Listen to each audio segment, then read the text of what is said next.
안녕하세요. 저는 34살 된 첫째 며느리입니다. 남편은 저보다 5살 많아요. 연애 한 2년 정도 하고 결혼한 지 3년 됐고요. 저 시집 오기 전에 시집은 제사를 위로 3대까지 모시던 집이었는데 어머니 아버지 요즘 누가 3대까지 모셔요. 그냥 윗대 조부모님만 모시면 안 돼요? 대신 정성스럽게 올릴게요. 갖은 애교를 떨고 연애 2년 동안 물밑자가 엄청 해서 간신히 할머니 할아버지 제사만 모십니다. 명절 차례와 두 분 제사 2번, 4번 상 차리는 거죠. 줄어든 만큼 명절 제사는 어머니와 정석권 준비하고 참석했어요. 어머니는 당신 댁 가시면 저를 맡기라고 하셔요. 처음에는 제사 줄이자 하는 저를 되바라지고 못마땅하게 보셨는데 일단 당신도 편하고 좋고 요즘엔 그렇게 용기 내줘서 고맙다고 하세요. 시아버지가 완강하게 반대하실 것 같았는데 또 며느리 될 내가 조곤조곤 부탁하고 연애할 때 제사상과 차례상 다른 부분 똑부러지게 차려내는 거 보시고 아, 제가 마냥 싫어서 내빼는 것은 아니구나 싶으셨던지 줄이는 거 오랜 고민 끝에 찬성해 주셨다고 해요. 저희 친정집도 저 어릴 적에 3대까지 모셨다가 줄였거든요. 괜찮아요. 줄여도 천발 안 받더라고요. 시어머니는 부르릉 떨어질 줄 알았는데 시아버지가 그래라 하셔서 놀랍다고 하시더라고요. 그러면서 말씀하시길 할머니, 그러니까 어머니, 시어머니는 결혼하시고 바로 돌아가셔서 얼굴만 알지만 저 윗대 그냥 모르는 분들 관 속에서 백골 되신 분들이라 한 번도 못 본 백골 드시라고 제사상 차리는 자기 신세가 한심스러우면서도 상에 달라붙어 형제들 먹는 거 보고 씨름 잊으셨다고 하더라고요. 내 새끼 먹인다고 하고 그냥 하셨다고. 자기도 줄이자고 말이나 해볼 걸 하시더라고요. 편하죠. 평균 한 달에 한 번꼴 상다리 휘어지게 상차림을 3개월에 한 번으로 줄였으니까요.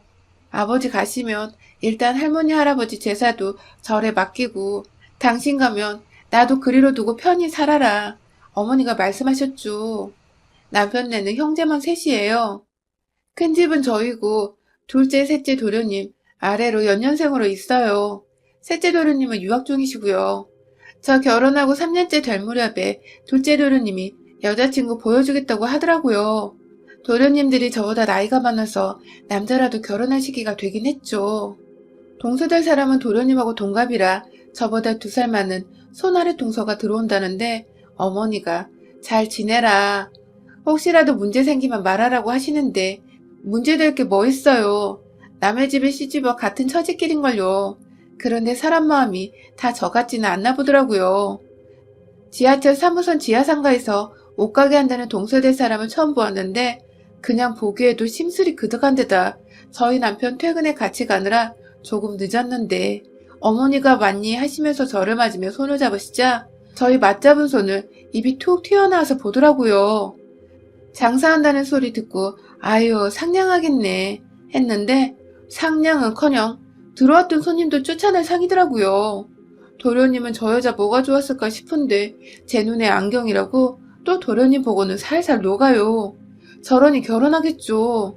퉁퉁하니 통짜 몸에 얼굴 주변으로 살이 동그랗게 찐 얼굴인데 이목구비는 제법 오목조목하니 살 빼면 예쁠 얼굴이었어요. 가뜩이나 부리부리한 눈이라 심술나거나 생각하는 게 바로 보이는데 2살 어린 형님이란 소리 이미 들었던지 곱지 않게 절 보더라고요. 참, 이런 부류 같은 여자지만 참 피곤해요. 지가 일찍 시집오지 그럼. 지가 눈을 저렇게 부릅더니 시어머니가 앵기시겠나요? 둘째는 인사 온 자리에 어머니는 불편하셨는지 도착하자마자 제 옆에 착 달라붙어서 일어나면 따라 일어나시고 앉으면 앉으시더라고요. 어차피 시부모님들 자식이 좋다면 가타부타 말 없으신 분들인데 자기가 맏며느리 나보다 2살 많다는 거 인식한 건지 표정부터 썩어있더라고요. 남편도 불편하게 좌불안석하고 시아버지가 그래 언제 사돈 어른 뵙고 정신 날짜 잡자 그러고 돌려보냈어요. 둘째 도련님한테는 말 못하고 애가 장사한다더니 사람한테 질렸나? 어째 저렇게 뚱한지 말도 못하겠다 하시는 거 낯설어서 그랬겠죠. 뭐 친해지면 또 서구서구 잘할 거예요. 둘러치고 말았죠. 상견례 하러 가서 보니 동선의 식구들 본판이 그렇더라고요. 퍼그처럼 눈은 동그란데 무뚝뚝하고 얼굴 주변으로 살집 도독하니 전 퍼그 강아지도 귀엽다고 생각했던 사람인데 사람 얼굴, 그 인상은 동그래서 귀엽지만 굳히면 화난 사람 같고 불만 많아 보이고 결혼식에서도 신부 강제 납치해서 결혼하는 집처럼 저희 쪽만 밝고 신부 쪽은 하나같이 불만 많은 얼굴이라 참 요상스러웠어요. 그때 마침 제가 임신기가 있던 차였는데 말씀을 차일피일 미루고 있던 상황이었어요. 피곤한 티 안 내고 도련님네 결혼식 잘 끝내고 일주일 신혼여행 간 참에 아침에 임신 테스트 해보니 선명한 2줄이라 산부인과 가서 초음파 보고 그거 저장해달라고 해서 시집으로 갔죠. 시부모님들 내심 기다리시는 눈치지만 저 스트레스 받을까봐 말씀 안 하시지만 당장 우리 친정엄마는 진맥 잘 짚는 곳 있다면서 둘이 보약 한두째 한번 먹어볼까 물으셨거든요. 어른들이 애기 소식 안 기다리시겠어요? 아직 작아서 제 눈에는 보이지도 않는데 코는 남편 닮고 눈은 저 닮았다는 시부모님들 때문에 배꼽 잡고 저도 한시름 놓고 기분 좋았던 나날이었습니다. 동선에 결혼하고 한 달 정도 됐을 무렵 첫 할머니 제삿날이라 어머니 동서랑 같이 제사 음식장을 보고 장만하는데 저 임신 6, 7주 되던 시기라 조심하면서 나름 감사한 마음 담아 준비하는데 제사가 평균 3달인 거지 정확하게 3달 텀이 되는 것은 아니잖아요. 자손 제사 모시기 편하라고 죽는 날 받아놓고 돌아가신 것은 아니니까요. 바로 할머니 제사 다음날 무렵에 할아버지 제사가 바로 붙어 있어요. 어머니께서 에고 당분간 아가 너는 빠지거라 몸 상한다 하시는 거 괜찮아요. 몸 너무 아껴도 살이나 찌지 이런 정도는 운동 돼요. 막달 아닌걸요? 했죠. 동서는 옆에 붙어서 말 한마디 안 하고 듣고 있었고요. 어머니가 그래도 네 덕에 할머니 할아버지 모시고 편하지. 증조 고조 모시려면 더 힘들 뻔했어. 그걸 다 챙기고 살았다 하셔서 고생 많으셨어요. 어쩌고 말하며 음식 준비했어요. 제사 모시고 그 상에 다 같이 둘러앉아 밥 먹는데 갑자기 동서가 왜 증조 고조는 안 모셔요? 어떻게 그럴 수가 있어요? 하는 거예요. 다들 띠용 해서 보는데 여지껏 모셨다가 평소에 들어오면서 바로 윗대만 모시기로 했어. 엄마도 그게 편하고 요즘 세상에 제사 모시는 것도 용하고 정성 더 보태서 모시니 됐어. 하며 둘째 도련님이 입을 막으려고 하니 그 불만 많은 눈을 네모나게 뜨면서 이젠 둘째 며느리 들어왔으니 증조 고조도 모셔야죠. 형님은 어떻게 시집와서 가풍을 때리지 않고 제사를 줄이네 만에 하셨대요? 어머니가 예뻐하시면 그만큼 조심해야지. 어떻게 잘 모시던 제사를 없앤대요? 집에 며느리가 잘 들어와야 집안이 산다는데 자기가 편하게 살고 싶어서 잔머리 굴린 거 아니래요? 하는 말에 얼굴이 확 붉어지더라고요. 둘째 아가 큰애가 맡아야 할 것이니 큰애 하고픈 대로 하면 되는 거다. 우리 시대야 우리가 내켜서 한 거고 큰애가 큰 며느리로 들어와서 우리에게 그렇게 제안해준 덕에 우리도 편하고 아예 안 모시자는 것이 아니잖니. 어차피 우리 손주 시대의 제사란 거 누가 지내고 살겠니. 집에서 제사며 시제며 올리고 살던 종갓집 딸인 큰애가 그리 하자는 거야. 둘째 네가 제사 주관할 것도 아니면 그런 말 말아라. 큰애 안 그래도 귀한 아이 임신해서 모시던 제사도 넘길 판에 무슨 소리야? 어머니가 약간 빈정이 상하셔서 제 편 들면서 타박 비슷하게 말하셨는데 듣는지 마는지 왜 자기네는 제사의 시제까지 모시면서 이 집 제사는 못 지내게 한대요? 하는데 와나 저거 저를 완전 집안 말아먹은 상년 며느리 취급하는 거죠. 동서 우리 집도 제사 바로 이때만 모셔. 시대는 우리 집이 종갓집이라 주관하는 거지 좋아서 하는 거 아니야. 동네 사람이면 일가 친척 다 모여서 준비하는 거야. 내가 편하게 살고 싶어서 잔머리 굴린 거라고? 그래 맞아. 나도 편하고 어머니도 편하시게 지내지 말자고 했어. 예전처럼 제사 언제 지내나. 맛난 음식 차려내고 그날 기다릴 시절 아니라서. 전 기다려요 제삿날. 웅얼웅얼 불만 한가득해서 눈 네모나게 뜨고 말하는데 한 대 콕 쥐어받고 싶더라고요. 얹힐 것 같은 분위기로 흉흉하게 밥 먹고 상 치우는데 서방님이랑 방에 들어가서 소곤소곤 다투는 소리 나더니 동서가 걷어들고 나서더라고요. 어머니가 예, 너 어디 가니? 하니 저 머리 아파서요. 누우러 가요. 안녕히 계세요. 하더니 나가버리네요. 뭐 저런 게 다 있나 멍하고 어머니는 아니, 임신한 형님이 상 치우는데 집에 가? 세상에, 세상에 하고. 서방님이 주섬주섬 상 치우시길래 따라가라고 했습니다. 뭐가 저렇게 불만인지 나 알자고요. 말 좀 잘 해보시라고. 난 도통 저 사람 속 모르겠다고요. 서방님은 죄송해요 형수님. 저 사람 오늘따라 이상하네. 하더니 급히 쫓아나가더라고요.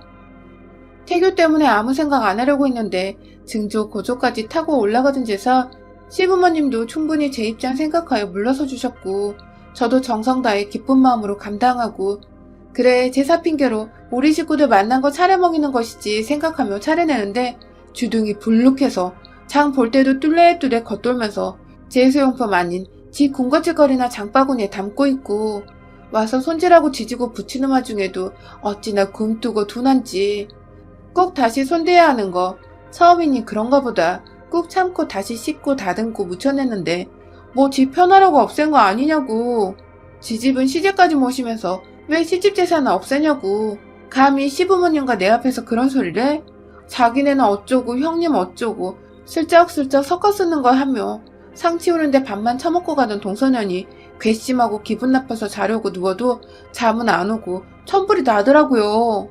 남편은 애기한테 안 좋다고 신경 끄라고 담아두지 말라고 다독이며 안아주는데 그게 되나요? 그 새벽까지 꼬박 잠 못 자고 있다가 깨무룩 잠들어서 밤새 저 때문에 남편도 신경 써서 미안한 마음에 출근하는 거 보려고 일어나는데 다리 사이에서 물 같은 게 주룩 흘러내리대요. 바닥에 후두둑 떨어져 내리는 검붉은 것들을 보고 저는 비명을 질렀습니다. 소식 두고 달려온 어머니는 괜찮다 괜찮다 저 달래시고 시아버지는 제 손목 붙들고 조물조물 말도 못하시고 계시다 죄송하다 말하니 고개만 저으시는데 끝내 눈물 나시는지 저쪽으로 가셔서 벽 쳐다보고 계시더라고요. 출근하다 들었다면서 달려온 동서가 어머니를 보더니 활짝 웃으면서 인사해요. 동서 때문이 아니다. 그냥 나랑 이 아이가 연이 아니었다. 생각하고 있던 제 눈에 그런 동서년에 처음 보는 활짝 웃는 얼굴 작같이 보이더라고요.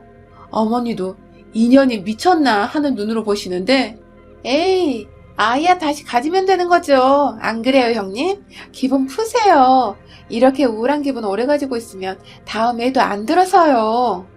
하는데 18년이 하는 욕짓거리가 절로 나오고 안 그래도 부유물 남아있을지 모른다고 해서 진공 흡입한 아랫배가 욱신하면서 꿈틀대는데 마치 아침까지 저와 같이 있던 아이가 동서년을 향해 발차기 하는 것처럼 느껴졌어요.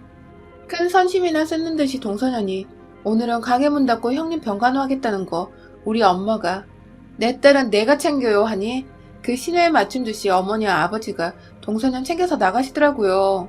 아주 초기 유산이었어서 금방 퇴원 조치 떨어져서 엄마가 친정 가자는 거 뿌리치고 집에 와서 남편 껴안고 둘이 울었습니다. 어제 동서는 지랄 떨 때 질 쓰고 뭐고 입 닥치게 자기가 나섰어야 됐다고. 형제간 우애고 뭐고 내 새끼 내가 보호하고 내 아내 보호해야 했다 가슴치고 아이는 이미 갔으니 더 이상 생각 말자. 나도 애미가 되어서 내 새끼 하나 지키지 못한 죄가 크다. 나도 앞으로 독해지겠다 다짐하고 다짐했습니다. 친정엄마와 저희도 진맥 짚어 잘한다는 집에 가서 보약 한 채씩 해들고 와 다음 아이 준비하고 저도 몸 건강 마음 건강 챙기고 남편에게 언젠가 나도 서방님 안 볼 각오로 동서년 쥐어 뜯어놓겠다 엄포를 놓았습니다. 저는 예전과 다름없이 어머니와 아버지와 거의 매일 통화하다시피 하며 안부 주고받고 돈독하게 며느리가 아닌 딸처럼 예전의 제 모습을 찾아갔습니다. 그리고 아예 그렇게 되고 채 한 달이 되지 않을 시점에 닥쳐온 할아버지 제사 문제로 어머니 찾아가서 말씀드렸죠. 저 이번 할아버지 제사는 제사 좋아한다는 동서에게 한번 맡겨봤으면 좋겠어요 어머니. 솔직히 저 몸은 다 나았는데 마음이 안 내켜요. 할머니 제삿날 동서가 속 뒤집은 게 내내 가슴에 박혀서 감정도 안 좋고요. 동서 탓 아니라고 생각하면서도 자꾸 밉네요. 이 미운 마음으로 제사 음식 준비 못하겠어요. 지 말대로 증조 고조까지 모시자는 동서가 제대로 차려내는지도 볼 겸 맡겼으면 좋겠어요. 막말로 첫째 며느리 제가 있는데 그렇게 치고 나온 거 제사 문제가 아닌 것 같으니 어머니 일단 제 부탁대로 해주세요. 어머니도 따지고 보면 남편네 김가은인 이간의 따님이죠. 좋아서 그거 차려내고 사셨겠어요? 사실 툭 까놓고 말하자면 어느 여자가 얼굴도 못 본 남자네 집 조상 이뻐 제사상 차리겠어요? 더구나 요즘 세상에 증조, 고조, 건방진년이 제가 종갓집 딸이란 소리에 더 발작 버튼 눌린 것 같기도 하고요. 어머니도 아직도 그날 생각하면 심장이 벌렁거리신다고 하시더라고요. 참 별스러운 애를 다 봤다고. 서로 안 모시려는 제사 지가 뭐라고 증조 고조까지 지내라 마라 하는 거냐고. 더구나 그 소리치고 당장 상도 치우고 있는데 집에 가버린 거며 저 입원실에 있을 때 웃으며 들어오던 동서년 생각하면 무섭기까지 하시대요. 우리 손주 그리 된 거? 그년도 톡톡이 한몫했지. 무엇이 아냐 하시면서 제 등을 토닥토닥 하시더라고요. 네 아버지 그날 이부자리에서 우셨다. 제사고 뭐고 때리치라고. 할아버지 오래 건너뛰라고 하시던데 그에 시켜 차려내라 해? 하시기에 네 제가 보고 싶어서요 했더니 그래라 하셨어요. 당신네들이 하겠다는 거 제가 전화하겠다고 했죠. 어머니는 제가 그거보다 나이는 어려도 손인이 절대 기죽지 말고 할 말 하라고 하시더라고요. 네 어머니 절대로 기 안 죽을게요. 동서 내 할아버지 제사 알지? 알다시피 내가 몸이 안 좋아서 제사 못하겠어. 동서가 준비하고 올려봐. 아니 내가 왜? 큰며느리가 해야지. 잘난 척하고 대우는 혼자 받으면서 왜 힘든 것은 나보고 하래? 말이 짧네 동서? 그래 이건 나중에 따지고 제사가 왜 힘들어. 동서가 그런 말 하면 안 되지. 증조 고조까지 차려내라며. 진작에 어머니 아버지 설득해서 일대만 지내자던 집에다 동서가 한 말 아니야? 내가 편하라고 이 집 제사 없앴다며. 그렇게 제사 중요하게 생각하는 동서가 한번 해봐. 이미 부모님께 말씀드렸어. 그렇게 하라고 하시네. 애 새끼 잘못되고 돌았니? 나 때문이라고 유산된 거라고 생각해? 니년이 등신인 걸 어쩌라고. 그 놓친 애들이 퍽이나 나한테 하라고 했겠다. 네가 할 거 나 시키고 칭찬 가로채려고 그러지? 쌍년아? 참 쌍스러워. 상정 안 하고 싶은데 생긴 대로 논다. 그거라니 이 사람아. 내가 너보다 윗동서야. 2살 아니라 20살이 많아도 내가 손윗 사람이야. 동서 때문에 애 새끼가 잘못됐겠니? 설마 못된 줄만 알았더니 자의식도 넘치네. 동서가 뭐라고 내가 동서 때문에 유산하겠어. 동서 시집 온 지 겨우 2달 됐나? 그 정도나 될 위치기는 해? 그리고 동서 좋은 말을 할 때 말버릇 고쳐. 나도 어차피 얘 그렇게 됐으니 이참에 손발 맞춰보자. 동서랑 손발이 맞아야 편하게 오며 가며 준비하지. 지랄하네. 내가 왜 네가 할 일을 해야 되는데 개 쌍년이. 나는 둘째한테 시집갔는데 18년아 큰년이 할 짓을 왜 나한테 떠넘겨 작같은 년아. 그러니까 이 새끼도 죽어버리지. 시집 온 지 3년이라며? 개년아 기다려. 내가 애 새끼 뽑아내면 니년 찬밥 신세야. 참 요즘 핸드폰 스마트폰 기능 좋아요. 요즘은요 전화 통화가 자동 녹음이 돼요. 내가 녹음 버튼 누르지 않아도요. 화내면서 툭 끊고 던져버리지 마시고요. 그 토 나오는 기록을 증거로 남기고 싶으면 통화 녹음 저장을 누르면 된답니다. 네, 저도 그렇게 했어요. 혼자 듣기 아까운 이 통화 기록을 누구에게 보내줄까 하다가 동서에게 보내줬지요. 몇 분 후 동서년이 전화를 했어요. 와, 씨발년 봐라. 함정 팠냐? 뒷구멍 착한 척하더니 개 쌍년이. 녹음 지워. 안 지워? 제사고 뭐고 니년이 다 해. 니년 다시는 애새끼 못 가지게 해줄까? 등신 같은 게 어쩌고 저쩌고. 적당히 녹음된 것 같다 끊고 통화 녹음 저장. 아니 함정인 줄 아는 애가 왜 더 열불을 내는지 모르겠네요. 저녁에 남편에게 동서년과의 통화를 들려줬어요. 당장 쫓아가려는 거 기다려라. 디데이가 내일이다. 나 전현이 한 만큼 갚아줄 거다. 몇 마디 말로 풀릴 거 아니니 내일까지만 참아달라고 했죠. 아버지도 올해는 건너뛰자고 하셨으니 이번 제사는 제대로 못 챙기더라도 크게 타박하시지는 않으실 거고요. 아침에 일어나서 동서에게 문자 넣었죠. 제사 준비 잘 하라고요. 답장이 없네요. 어머니가 동서년한테 전화 걸어서 큰애한테 들었지? 제사 준비 잘 되냐? 하시니 말로는 네네 형님께 연락받고 그 길로 장 봤어요. 하더라는데 저녁에 가보니 제법 그럴듯하게 차려내서 조금 실망했습니다. 그러나 저는 안 속아요. 제사 음식 장만한 지 냄새가 아니에요. 언제 장을 봤으며 언제 음식을 해냈을까요? 당장 어제 전화 통화를 한 후 바로 준비한다 해도 혼자서 준비해낼 양이 아니에요. 동서가 전이면 꼬치까지 다 부쳐냈어? 고생했네. 아니, 네, 형님. 하라시는 대로 했어요. 몸은 어떠세요?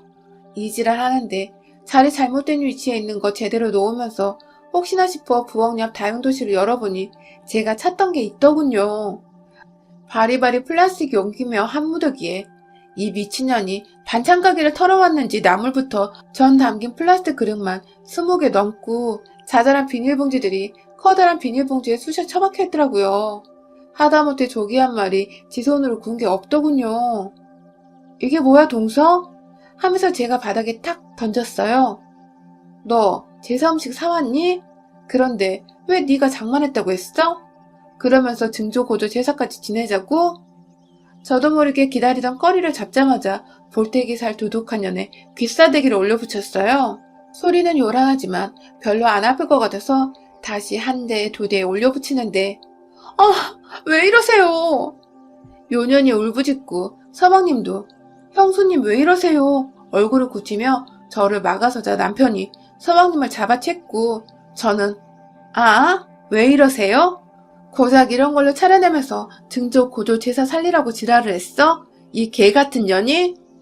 년 머리끄댕이를 잡고 패대기 치고 발로 인연의 배를 몇 번 후려차주고 제 소나기에서 빠져나오려 발버둥치는 동서년 머리끄댕이를 잡고 질질 끌고 가려는데 인연이 두 손으로 바닥을 짚고 버티기에 무거운 포대자루 끄듯이 두 손으로 머리가죽 벗겨져라 머리끄덩이를 잡았더니 눈이 위로 쭉 찢어질 때까지 버티더니 아픈지 무릎으로 질질 기어 따라오더군요. 제사상 앞에 끌어다 놓고 인연이 사가지고 온 남은 전 잡채, 꼬지, 생선구이 불고기 식혜며 다 인연에게 들이붓고 쏟아내며 시루떡 손으로 잡아 시루떡 귀싸대기를 쳐주고는 남편 시켜서 인연하고 제 통화를 틀으라고 했습니다. 어머니 아버지 서방님에게 어제 동서와 통화한 저 두 개의 통화 녹음을 연달아 들려주면서 저도 모르게 열불이나 마지막 귀싸대기를 올려붙였는데 이번에는 기가 막히게 맞아 들어가더라고요. 찰싹하고요. 아이고 세상에나 아가야 하는 시어머니 목소리 뒤로 형수님 하면서 서방님이 어쩔 줄 몰라 하더라고요. 동서 인연이 이간질한 모양인데 제가 동서 때문에 유산된 거라면서 원망하고 가게로 전화해서 괴롭힌다고 동서 인연이 밤마다 오늘도 제가 가게로 찾아와서 자기의 죽인 살인자년 취급했다고 울어대는 바람에 형수 해도 너무하네 했대요. 자기 와이프 말이니 일단 믿었다는 거죠. 안 그래도 서방님도 할머니 제삿날 집에 가서 동서 붙들고 한바탕 했는데 사람 좋은 형수가 자기 모르게 그랬다니 시댁이며 저희에게 꽁한 마음에 연락도 안 하고 있었다고 하더라고요. 어머니가 저 입원했던 날 동서년이 웃으며 왔던 이야기며 그 자리에서 한 말 서방님께 하니 기함을 하고요. 어쩐지 둘째 서방님 연락이 없어 이상하다 했더니 동서년이 저뿐만 아니라 가족 사이를 이간질하고 있었더라고요. 네가 어디 감히 그 더러운 입으로 아이 유산한 이야기를 입에 담니 시발려나 씹어먹어도 시원찮으려나 그러고 서방님한테 이야기 지어내며 이간질했어? 애절하게 글러먹은 인사라며 혀를 차며 저는 어머님께 안겨서 서방님 내에서 나왔어요. 잘했다고 속 좀 풀리냐고 유산한 걸로 전현에게 당한 수모에 눈물 흘리시면서 저거 다시 보고 싶지 않다는 시부모님 저런 독하고 무식한 건 한테서 당신 손주 안 보고 싶다는 시부모님 서방님은 그날로 시댁 따라 들어왔더라고요. 죄송하다고 형님 형수님 자기가 사람 잘못 데려와 봉변당하셨다고 울면서 빌더라고요. 저런 거랑 못 산다고 이혼서를 놓고는 서방님은 매일 저에게 안부 전화하십니다. 평생 저에게 빚졌다고요. 나이 어린 형수라도 처음부터 애이 차렸던 서방님이라 저도 악감정 없어요. 엄마가 권해주신 보약 덕분인지 저 징그러운 동서년 쥐어뜯으며 한이 풀려선지 가족 모두들 따뜻하게 제 편이 되어주셔선지 저는 곧 아이가 들었었습니다. 차례를 안 차리고 말지 할아버지 제삿날 그 오만난장을 벌였는데 우리 가족 모두 다시 화목해지고 임신도 하게 되어 감사하네요. 제 상 받아 드시러 오시겠나요? 자손 보러 오시는 거겠죠. 음식보다 마음 아닌가 싶어요. 여러분의 생각은 댓글로 남겨주세요. 오늘도 시청해주셔서 정말 감사합니다.